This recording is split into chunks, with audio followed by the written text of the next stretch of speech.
So guys, for today's video guys, tayo po pala ay nagpa-fry ng chicken finger. So yun guys. So, breast to ng manok guys. Yung part ng manok is picture. So yun, ginawa natin siyang in-slice natin siya ng ganito. Tapos,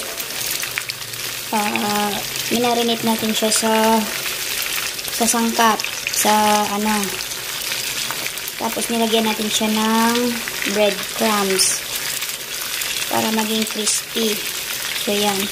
Tapos meron na din pala akong nakaano na guys, may luto na ako. So yan siya. So yan yung luto na niya.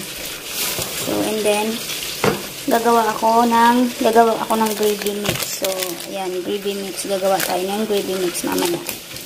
So yan guys. Tsaka pala guys, meron na din, nag-boiled egg nga din